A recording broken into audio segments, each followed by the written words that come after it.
cuentos infantiles.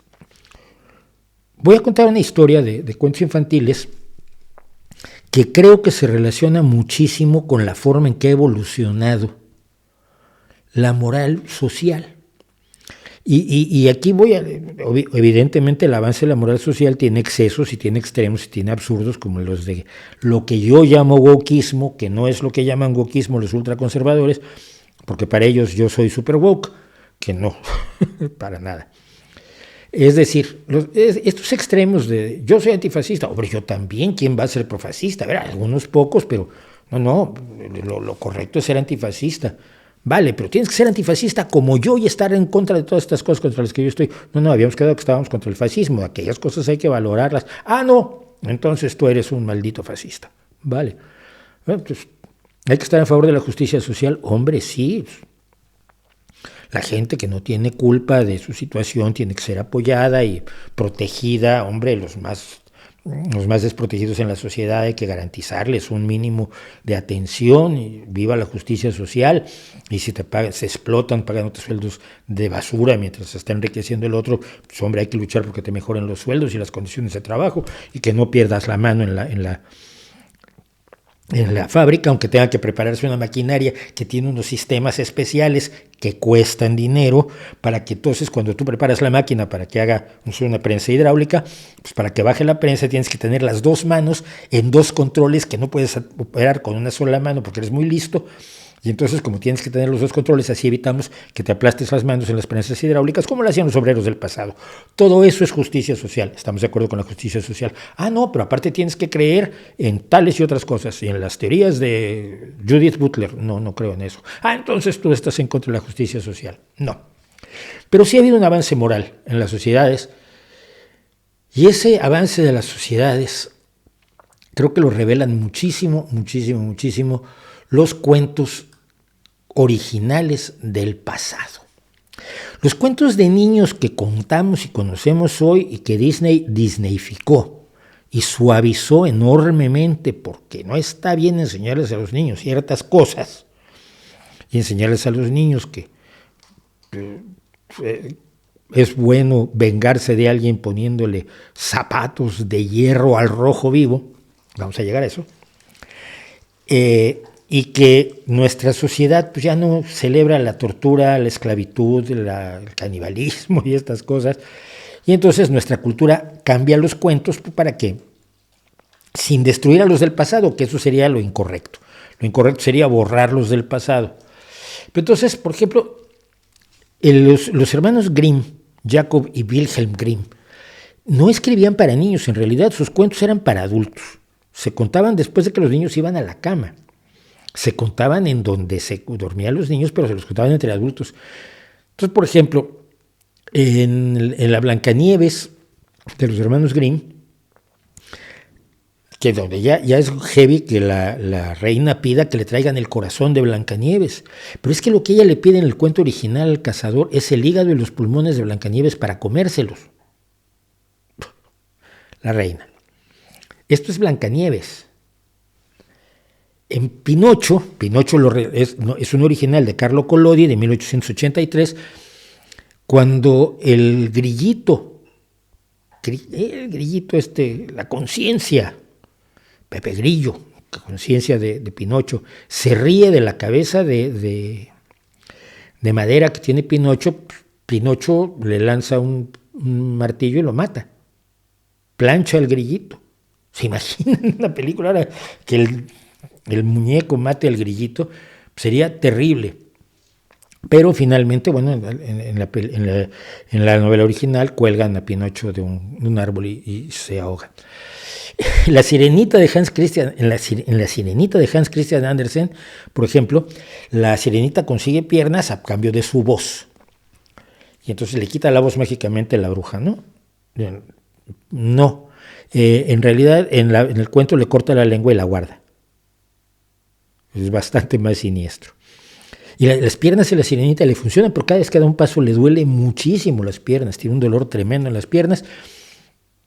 Pero además, pues la película no tiene un final feliz porque la Sirenita pierde a su príncipe, que decide casarse con una humana, y ella y sus hermanas pues, suben al cielo porque se jugaba la vida y la perdió.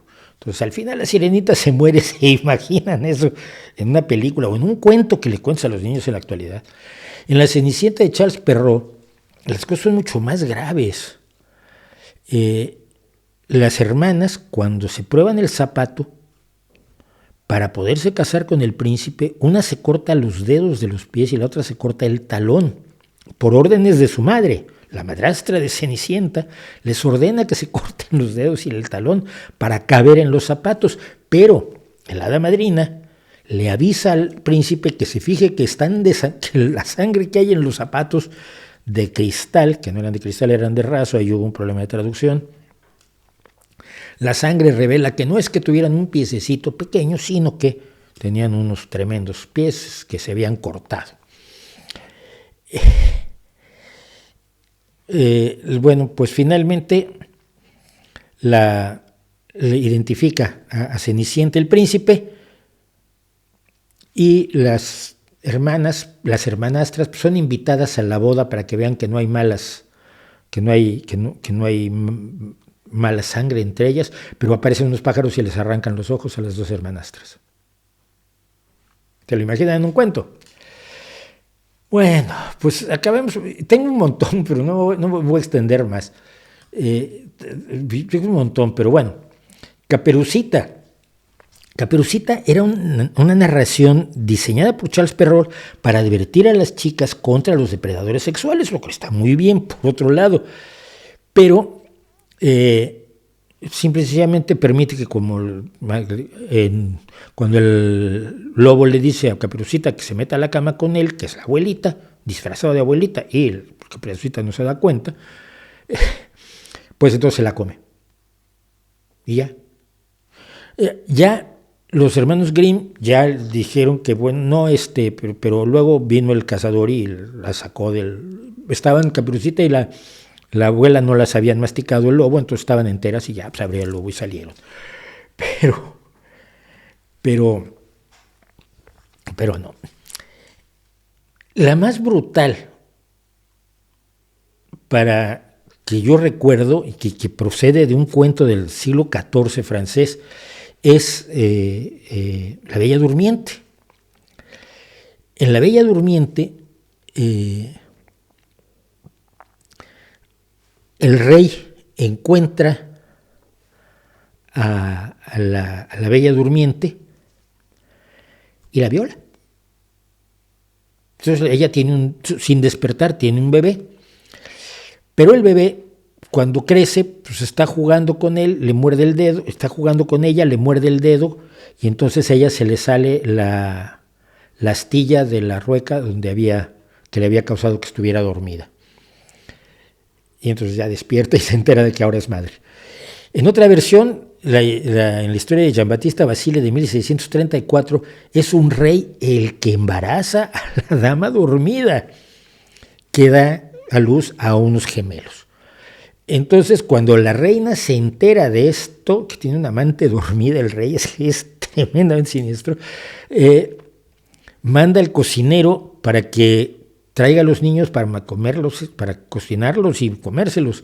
Entonces, el rey, cuando se entera del plan, hace que maten a su reina y ya se queda con la chica que despertó.